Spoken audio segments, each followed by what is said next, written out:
The introduction of a transfer balance cap under the new superannuation legislation has meant there's a greater emphasis now on estate planning. With me today I have Graeme Colley from SuperConcepts to discuss this issue. Welcome, Graeme. Thanks, Darren. So how does the impending transfer balance cap affect the treatment of death benefit rollovers? Well, it was a bit of a sleeper, with most people thinking about the $1.6 million transfer balance cap. It's not until they realise that if their partner dies that their death benefit will be measured against the survivor's death transfer balance cap. So that's a real issue. Now, how rollovers are counted against that is that it just depends on the value and the type of pension as to how it's measured against this cap. For example, if it's an account-based pension, then it'll be the value of that pension. Reversionary pension is no different because it's the type of pension. If it's a defined benefit pension, then the value of that pension certainly gets counted, and it might mean that the individual's got to commute their benefit to accumulation phase so they can get that defined benefit pension. Okay, so from that perspective, there's been a lot of discussion about auto-reversionary pensions. What sort of implications are there now for those types of structures? Well, you've got what I refer to as death benefit pensions, which are those basically given under binding death benefit nominations. And then, of course, you've got these things called auto-reversionary pensions. They're a bit of a first as to that name, but I would have thought a reversionary pension by the name meant auto-reversion. But what that means is that it's the way in which it's valued against the transfer balance cap. And that is that on the death of the individual, it's the value of that auto-reversionary pension which is counted against the survivor's cap, and they've got up to 12 months to decide what they'll do to deal with that. So they might want to draw it down as a lump sum, continue with that auto-reversionary pension, or maybe partially commute that to a lump sum.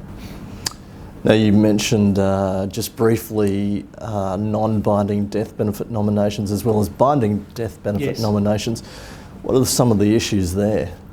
I don't think there's anything great implications against the transfer balance cap.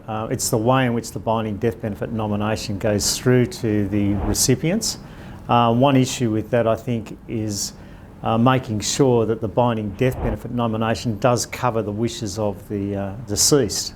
Now, some cases it might be just with the binding death benefit nomination requiring that a pension be paid, and that covered by the binding death benefit nomination, but now you might be commuting that pension, so you need to work out maybe what happens with that commuted amount.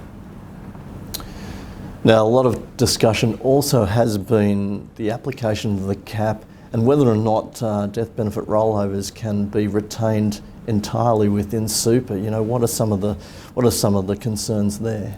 Well, from the 1st of July we're seeing a change in the rules, and that is that people have got to take those death benefits out of superannuation if they're required to be commuted. You can't roll those over as you can under the current rules and put them into the individual's accumulation account. That's providing the death benefit period's passed. So I think that's one thing that people need to think about. Then, of course, when that's occurring, when you're taking money out of superannuation, you need to think, well, what do I need? What can I do with it? It's a real issue that people need to think about. This is something obviously new that I don't think a lot of people have considered so far, is that some of my money is going to have to leave the superannuation system right now.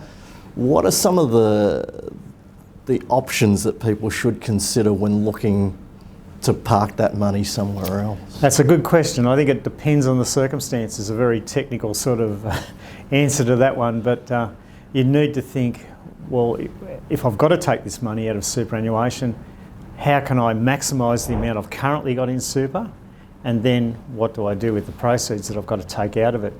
You then need to look at the tax position of that. In some cases you may wish to gift that money to dependents or to others to be able to for them to contribute to superannuation, or for them to maybe purchase things.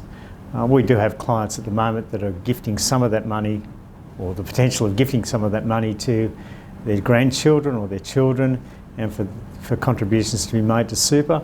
Or in one case I saw one of our clients take money out of the superannuation fund to assist in purchasing a house for one of their grandkids. So yeah, a whole range of issues. Are things like family trusts going to be more prevalent, do you think? Well, I see in the press that they are. I don't know about that. I mean, all you're doing with the family trust is spreading the income. I suppose with the family trust you're protecting the capital in the same way as superannuation. They may become, over time, they may become security blankets for some people, I think.